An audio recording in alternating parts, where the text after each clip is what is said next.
नमस्कार विद्यार्थी मित्रांनो, स्वागत आहे तुमचं SK MPSC अकॅडमी या आपल्या यूट्यूब चॅनलमध्ये। आज दिनांक 30 सप्टेंबर, वार आहे शनिवार, तुमच्यासाठी घेऊन आलो आहे संपूर्ण वृत्तपत्र विश्लेषण। तर आजच्या या अंकामध्ये आपण वित्तीय तूट यासंबंधी माहिती घेणार आहोत। त्याचबरोबर ध्वनी प्रदूषण, त्याचे दुष्परिणाम काय होऊ शकतात आणि आपण नेमकी काय काळजी घेतली पाहिजे याची माहिती या आजच्या अंकामध्ये घेणार आहोत। त्याचबरोबर पॉक्सो कायदा काय आहे, डॉक्टर स्वामीनाथन यांच्याविषयी महत्त्वपूर्ण विषयावर आजच्या या अंकामध्ये आपण चर्चा करणार आहोत। चला तर जी आजची आपली डिस्कशन आहे त्याला या ठिकाणी आपण सुरुवात करूया। या ठिकाणी जी पहिली न्यूज आहे ती पहिली न्यूज आपणासाठी ध्वनी प्रदूषणा संदर्भात आहे। त्या ठिकाणी आपण पाहू शकता की कालच म्हणजेच 28 तारखेला आपण गणरायाचं वाजत गाजत विसर्जन केलं किंवा गणरायाला निरोप दिला। परंतु या ठिकाणी जो काही ध्वनी प्रदूषण आहे, जो काही डीजेचा आवाज आहे, यामुळे बऱ्याचशा रुग्णांना त्रास झाला आणि यामध्ये दुर्दैवाने काही रुग्णांचा मृत्यू झाला। अशा प्रकारच्या न्यूज आपण बातम्यांचे जे काही चॅनल्स असतील किंवा वृत्तपत्र असतील यांच्या माध्यमातून तुम्ही पाहितल्या असतील। त्याचबरोबर गणेश विसर्जनादरम्यान राज्यात दुर्दैवी 19 जणांचा मृत्यू झाला। मग या ठिकाणी जर अशा प्रकारच्या धार्मिक कार्यामध्ये ध्वनी प्रदूषण होत असेल, रुग्णांचा मृत्यू होत असेल, तर अशा प्रकारे जे काही धार्मिक कारण आहेत ते धार्मिक कार्यक्रम पार पाडताना एक नागरिक म्हणून आपणही सर्वांनी कुठेतरी काळजी घेणं गरजेचं आहे। जे काही पर्यावरणाची मानके आहेत ती पर्यावरणाची मानके योग्य प्रकारे आपणही जपली पाहिजेत। आपण आपल्या नागरिकांची काळजी घेणं ही सर्वप्रथम आपली जबाबदारी आहे आणि आपल्यामुळे किंवा आपल्या कोणत्या कार्यक्रमामुळे इतर व्यक्तींना किंवा इतर जे काही रुग्ण असतील, जे काही पीडित असतील, त्यांना त्रास होता कामा नये याची आपण काळजी घेतली पाहिजे। आणि येणाऱ्या काळामध्ये अशा प्रकारचे जे काही गणेश उत्सव असतील किंवा जे काही कार्यक्रम असतील यामुळे जास्तीत जास्त आनंद कसा निर्माण होईल आणि यामधून कमीत कमी ज्या काही समस्या आहेत त्या कशा कमी होतील यावर या ठिकाणी आपल्याला लक्ष द्यावे लागेल। पुढची न्यूज या ठिकाणी तुटी संदर्भात आहे, वित्तीय तुटी संदर्भात। सर्वप्रथम या ठिकाणी वित्तीय तूट म्हणजे काय याविषयी आपल्याला माहिती असणं आवश्यक आहे, त्याची या ठिकाणी आपण सर्वप्रथम चर्चा करूया। एका उदाहरणाच्या माध्यमातून आपण या ठिकाणी समजून घेऊया। कोणतेही सरकार असू द्या किंवा गव्हर्नमेंट असू द्या, त्या सरकारला पैशाची आवश्यकता असते, उत्पन्नाची आवश्यकता असते।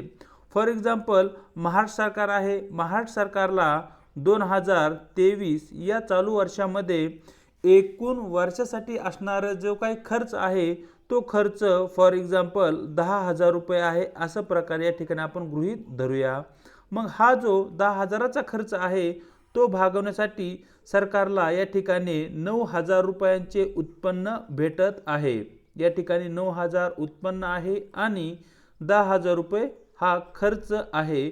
म्हणजे या ठिकाणी सरकारला त्यांचा खर्च भागवण्यासाठी 1,000 रुपये इतक्या कमी प्रमाणात पैसा कमी पडत आहे। म्हणजे 1,000 रुपयांची या ठिकाणी तूट निर्माण होत आहे। मग अशा प्रकारची जी काही तूट आहे, जे 1,000 रुपये या ठिकाणी कमी पडले आहेत, ते सरकार कुठून घेईल? एकतर सरकार कर्ज घेईल, दुसरं याच ठिकाणी सरकार जो टॅक्स आहे तो टॅक्स वाढवू शकतं किंवा टॅक्स इतरही गोष्टीवर ते ॲड करू शकतं।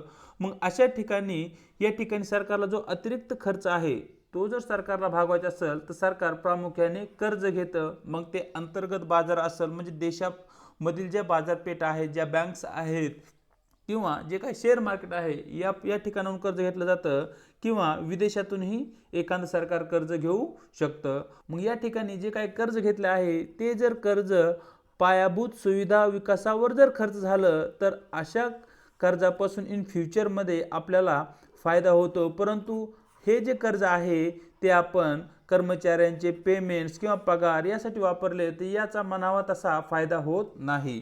मग या ठिकाणी जी काही तूट आहे ती तूट एका विशिष्ट लेवलच्या पुढे जाता कामा नये। म्हणजे हा जो हजाराचा आकडा आहे तो मर्यादेमध्येच राहिला पाहिजे। तो 2,000 3,000 असं एका विशिष्ट लेवलच्या पलीकडे जर गेला तर यामुळे सरकारावर मोठ्या प्रमाणावर कर्जाचा डोंगर उभा राहू शकतो आणि येणाऱ्या काळामध्ये जे काही सरकारचं उत्पन्न आहे ते जे कर्ज सरकारने मागच्या काही वर्षामध्ये घेतले आहे ते कर्ज फेडण्यामध्ये जाते, परिणामी सरकारला विकास कामासाठी या ठिकाणी पैसा शिल्लक राहत नाही. तर सर्वात महत्त्वाची कंडिशन या ठिकाणी लक्षात असू द्या, जी तूट आहे ती एका विशिष्ट मर्यादेमध्येच लाभदायक असते. जर ती तूट एका विशिष्ट मर्यादेपेक्षा अधिक झाली तर या ठिकाणी सरकारवर ती तूट एक प्रकारचा कर्जाचा बोजा निर्माण करू शकते. चलूया पुढच्या न्यूजकडे, ज्या ठिकाणी आपण डॉक्टर स्वामीनाथन यांच्याविषयी चर्चा करणार आहोत. तर या ठिकाणी पहा, डॉक्टर स्वामीनाथन यांनी अखेर जगाचा निरोप घेतला आहे. वयाच्या 98व्या वर्षी त्यांचे या ठिकाणी निधन झाले आहे. भारतीय हरित क्रांतीचे जनक म्हणून या ठिकाणी आपण डॉक्टर स्वामीनाथन यांना ओळखतो. तर या ठिकाणी जे काही स्वामीनाथन आहेत त्यांचा इन डिटेलमध्ये या ठिकाणी आपण अभ्यास करणार आहोत. सर्वप्रथम जी न्यूज आहे ती न्यूज समजून घ्या. या ठिकाणी डॉक्टर MS हे भारतातील हरित क्रांतीचे जनक आहेत. हा सर्वाधिक महत्त्वाचा पॉईंट आहे जो तुम्हाला माहिती असणं आवश्यक आहे. ज्यांचा वयाच्या 98व्या वर्षी मृत्यू झाला आहे, ज्यांच्या वयाच्या 98व्या वर्षी निधन झाले आहे. तर या ठिकाणी इन डिटेलमध्ये जे डॉक्टर स्वामीनाथन आहे यांच्याविषयी माहिती घेऊया. डॉक्टर स्वामीनाथन हे नागरी सेवा म्हणजे आपल्यासारखीच MPSC UPSC ज्या परीक्षा आहेत त्या पास करून ते सरकारी सेवेमध्ये रुजू झाले होते. परंतु त्यांना जी शेती आहे आणि त्या शेतीबद्दल असणारे त्यांचे जे काही आकर्षण आहे यामुळे ते कृषी संशोधनाकडे म्हणजे शेतीमधील जे काही संशोधन आहे त्याकडे वळले. त्यांच्या आयुष्यामधील जो टर्निंग पॉईंट ठरला तो म्हणजे 1942-43 या वर्षी आलेला बंगाल या प्रांतातील दुष्काळ, ज्यामध्ये लाखो लोकांचा मृत्यू झाला. या ठिकाणी बऱ्याचशा लोकांना ब्रिटिशांचे जे काही धोरणे आहे त्या धोरणांना दोषी ठरवलं. परंतु डॉक्टर स्वामीनाथन यांना असं जाणवलं की भारतीय शेतीमधील जो काही मागासलेपणा आहे, भारतीय शेतीची जी काही कमी प्रमाणात असणारी उत्पादकता आहे, यामुळे हा दुष्काळ अतिशय भीषण झाला. या दृष्टिकोनातून त्यांनी त्यांचं पूर्ण जे लक्ष आहे ते भारतीय शेती आणि शेती विकास याकडे घेतलेलं दिसतं. पुढच्या स्लाइडमध्ये आपण डॉक्टर स्वामीनाथन यांचा जो काही जीवन परिचय आहे तो जीवन परिचय या ठिकाणी समजून घेणार आहोत. डॉक्टर स्वामीनाथन यांचा जो काही जन्म आहे तो 7 ऑगस्ट 1925 रोजी कुंभकोणम मद्रास प्रेसिडेन्सी या ठिकाणी झाला होता. त्यांचं जर शिक्षण आपण पाहिलं तर त्यांनी कृषी विज्ञानात पदवी प्राप्त केली आहे आणि 1940च्या दशकामध्ये त्यांनी प्राणीशास्त्रात उच्च शिक्षण घेतलं होतं. म्हणजे जे आपलं PG वगैरे असतं तशा प्रकारचे जे काही शिक्षण आहे ते त्यांनी प्राणीशास्त्र म्हणजे झूलॉजीमध्ये केलेलं आहे. 1949 ते 54 या कालावधी दरम्यान डॉक्टर स्वामीनाथन यांना युनेस्को फेलोशिप मिळाली. ज्या फेलोशिपचा आधार घेऊन त्यांनी बटाटा पीक परजीवी विरुद्ध लढण्यावर संशोधन केले आणि त्यांनी त्यांची काही PhD आहे ती केम्ब्रिज विद्यापीठातून पूर्ण केलेली आहे. हा पॉईंट या ठिकाणी नोट डाऊन करून घ्या, कारण यावर आयोगाने अशा प्रकारच्या पॉईंटवर याच्या अगोदर क्वेश्चन विचारलेले आहेत. 1954 उच्च उत्पादन देणाऱ्या गव्हाच्या वाणावर त्यांनी संशोधन केलं. 1954 मध्ये उच्च उत्पादन देणाऱ्या गव्हाच्या वाणावर संशोधन केलं. हा पॉईंट आपल्यासाठी महत्त्वाचा आहे. 1965 ते 70 या 5 वर्षादरम्यान डॉक्टर नॉर्मन बोरलॉग हे कोण आहेत तर जागतिक हरित क्रांतीचे जनक म्हणून आपण डॉक्टर नॉर्मन बोरलॉग यांच्याकडे पाहतो. जसे की आपण भारतीय हरित क्रांतीचे जनक म्हणून डॉक्टर स्वामीनाथन यांचा उल्लेख करतो, त्याचप्रमाणे जागतिक हरित क्रांतीचे जनक म्हणून डॉक्टर नॉर्मन बोरलॉग यांच्याकडे पाहिले जाते. या ठिकाणी डॉक्टर स्वामीनाथन यांनी 1965-70 या कालावधीमध्ये डॉक्टर नॉर्मन बोरलॉग यांच्यासोबत उच्च उत्पन्न देणाऱ्या मध्यम उंचीच्या गव्हाच्या जातीचा विकास करण्यासाठी सहकार्य केलं होतं. या ठिकाणी नॉर्मन बोरलॉग आणि डॉक्टर स्वामीनाथन यांनी कोणत्या पिकाच्या विकासावर सहकार्य केलं होतं अशा प्रकारचा क्वेश्चन विचारला जाऊ शकतो. मग या ठिकाणी गहू हे जे पीक आहे याविषयी तुम्हाला माहिती असणं आवश्यक आहे. म्हणूनच या ठिकाणी डॉक्टर स्वामीनाथन यांना भारतातील हरित क्रांतीचे प्रणेते म्हणून आपण या ठिकाणी ओळखतो. 1979-82 या कालावधीमध्ये भारतीय कृषी संशोधन परिषदेचे ते महासंचालक म्हणून त्यांची नियुक्ती झाली होती. 1982 मध्ये फिलिपाईन्समधील आंतरराष्ट्रीय तांदूळ संशोधन संस्थेचे महासंचालक म्हणूनही त्यांची नियुक्ती झाली होती आणि 1987 मध्ये कृषी क्षेत्रातील योगदानाबद्दल त्यांना प्रथम जागतिक अन्न पुरस्काराने सन्मानितही करण्यात आले होते। तर त्यांना मिळालेले जे काही पुरस्कार आहे, सन्मान आहे, तेही या ठिकाणी आपल्यासाठी महत्त्वाचे आहेत। 2002 विज्ञान आणि जागतिक घडामोडीवरील पुग वॉश परिषदेचे ते अध्यक्ष होते। विज्ञान आणि ज्या काही जागतिक घडामोडी आहे यावर होणारी जी काही पुग वॉश परिषद आहे त्या परिषदेचे अध्यक्षपद या ठिकाणी 2002 मध्ये डॉक्टर स्वामीनाथन हे होते। 2004 मध्ये राष्ट्रीय शेतकरी आयोगाचे अध्यक्ष म्हणूनही त्यांनी कार्य केलं, ज्यामध्ये त्यांनी भारतीय शेतीसाठी महत्त्वपूर्ण सुधारणांची शिफारस केली होती। 2005 मध्ये युनायटेड नेशन मिलेनियम प्रोजेक्टच्या जे काही हंगर टास्क फोर्स आहे त्या हंगर टास्क फोर्समध्येही डॉक्टर स्वामीनाथन यांनी सहभाग नोंदवला होता आणि गरिबी आणि त्याचबरोबर उपासमारी सामना करण्यासाठी कोणकोणत्या प्रकारची लक्ष्य विकसित केली जावीत यावरही त्यांनी या ठिकाणी त्यांचे विचार मांडले होते। 2007 राज्यसभेवर नामांकित आणि त्यांनी महिला शेतकरी हक्क विधेयक या ठिकाणी संसदेमध्ये सादर केले होते। हे जे पॉइंट आहेत ते आपल्यासाठी महत्त्वाचे आहेत। 2007 मध्ये ते राज्यसभेवर त्यांची नियुक्ती करण्यात आली, राज्यसभेचे ते नामनिर्देशित सदस्य किंवा खासदार झाले आणि त्यांनी महिला शेतकरी हक्क जे काही विधेयक आहे तेही या ठिकाणी त्यांनी संसदेमध्ये सादर केले होते। 2013 नंतर जगभरातील पोषण, इंटरनेट प्रवेश किंवा कृषी संस्थांवर लक्ष केंद्रित केलेल्या विविध उपक्रमांमध्ये त्यांनी सतत सहभाग नोंदवला होता। डॉक्टर स्वामीनाथन यांच्या आयुष्यामध्ये हरित क्रांती एक गेम चेंजर म्हणून या ठिकाणी पुढे आलेले दिसते। क्रांतिकारी बदल नेमके काय होते, तर डॉक्टर स्वामीनाथन यांच्या कार्यामुळे पंजाब असेल, हरियाणा असेल, पश्चिम उत्तर प्रदेश असेल यासारख्या प्रदेशामधील जे काही शेतकरी वर्ग आहे या शेतकरी वर्गाला उच्च उत्पादन जातीचे बियाणे, सुधारित सिंचन सुविधा आणि जो काही खताचा परिचय आहे, जो म्हणजे आपले रासायनिक खते आहेत त्यांचा परिचय झाला।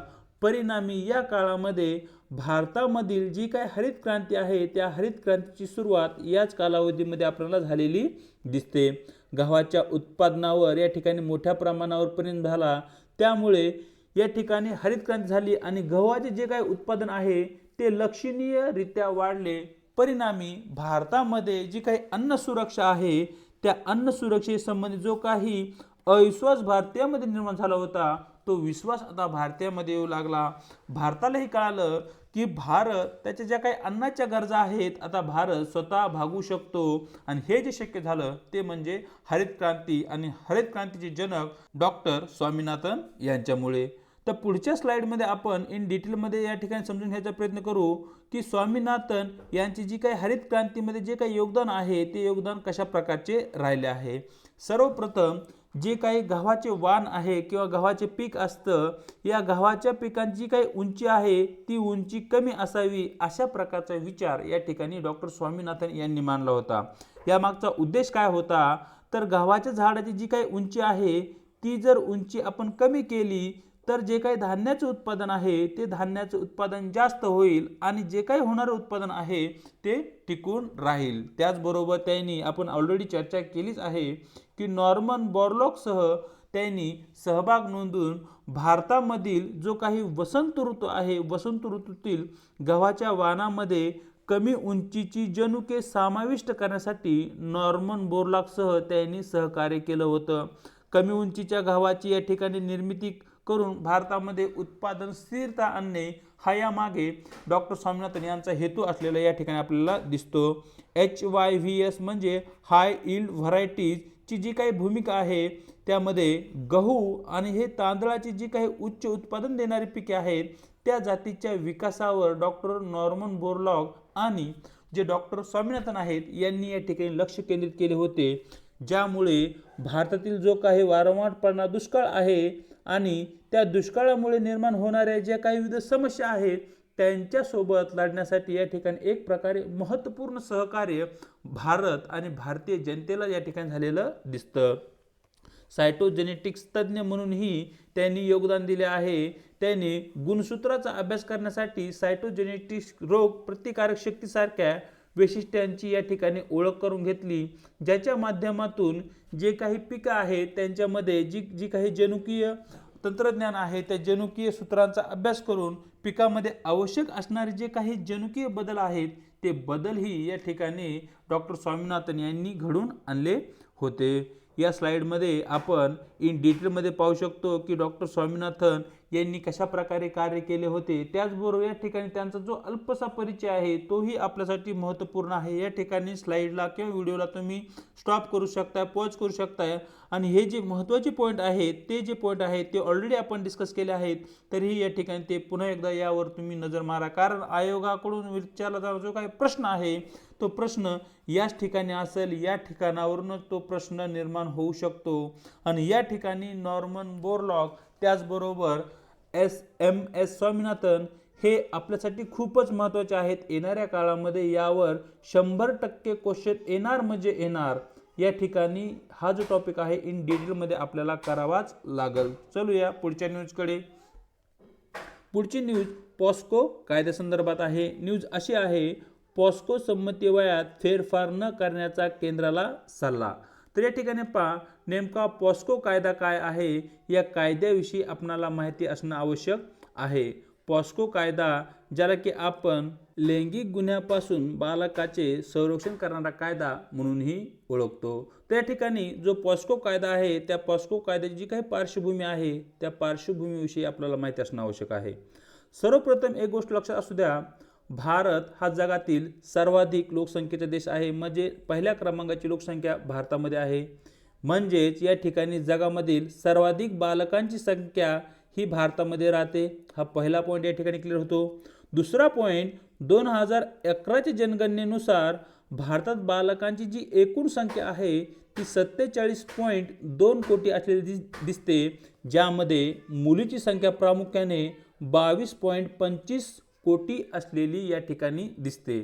आपल्या भारताची जी काही राज्यघटना आहे, आपल्या भारताच्या राज्यघटनेमध्ये फंडामेंटल राईट्स कलम 21 नुसार भारतीय नागरिकांना बालकांच्या संरक्षणाची खात्री दिली जाते। म्हणजे भारतीय नागरिक जे आहेत ते त्यांच्या बालकांचे संरक्षण करण्याची जबाबदारी ही केंद्र सरकारची आहे किंवा सरकारची आहे, अशा प्रकारची हमी या ठिकाणी भारतीय राज्यघटना ही भारताच्या नागरिकांना देते।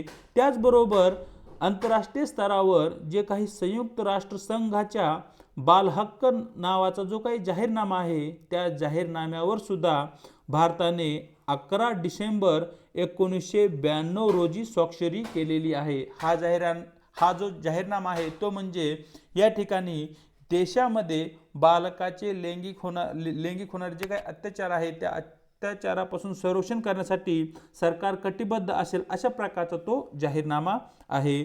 भारतातील बालकांवरील लैंगिक अत्याचार विरोधी कायदा देशाच्या बालक संरक्षण धोरणाचा तो एक भाग आहे। देशाकडून जे काही बाल संरक्षण धोरण राबवण्यात आलं त्याचाच एक भाग म्हणून या ठिकाणी पॉस्को कायदा निर्माण करण्यात आला आणि त्याची अंमलबजावणी आपल्या देशामध्ये सध्या तरी होत आहे। या ठिकाणी जो काही पॉस्को कायदा आहे त्या पॉस्को कायद्याचा इन डिटेलमध्ये अभ्यास आपल्याला करावा लागेल। जी पार्श्वभूमी आहे त्या पार्श्वभूमीनुसार राष्ट्रीय गुन्हे नोंदणी विभागाच्या आकडेवारीनुसार एकूण बालकांपैकी 24% बालकावर लैंगिक अत्याचार होतात, अशा प्रकारचे रिपोर्ट्स अलीकडेच पब्लिश झाले आहेत। यातील 50% जी काही बालके आहेत ज्यांच्यावर लैंगिक अत्याचार होतात त्या बालकावर विश्वासातील प्रौढ व्यक्तींनीच अत्याचार केलेले असतात, अशा प्रकारचे ही काही नोंदी या ठिकाणी आलेल्या आहेत। त्यामुळे एक स्वतंत्र कायद्याची गरज भासत होती आणि भारतीय संसदेने लैंगिक गुन्ह्यापासून बालकांचे संरक्षण विधेयक 2011 मध्ये पारित केले आणि 22 मे 2022 रोजी त्याचे कायद्यात रूपांतर झाले। तर अशा प्रकारे या ठिकाणी पॉस्को जो कायदा आहे त्या पॉस्को कायद्याची पार्श्वभूमी आपण पाहू शकतो।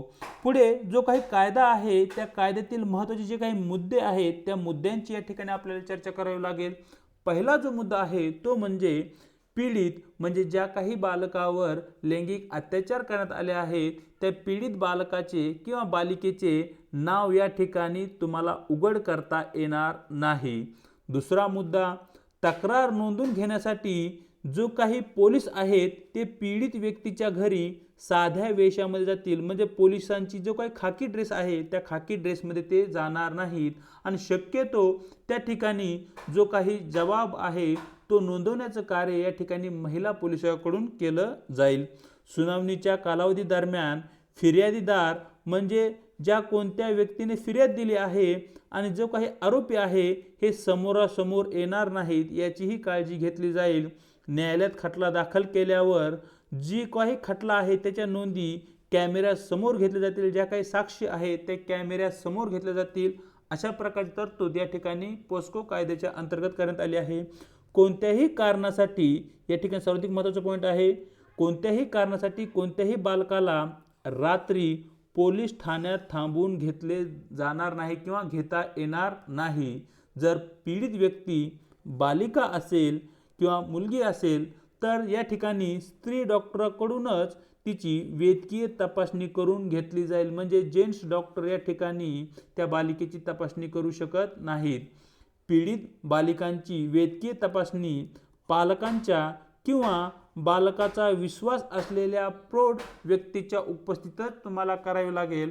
अशा प्रकारचे काही मुद्दे पॉस्को कायद्याच्या अंतर्गत टाकण्यात आले होते.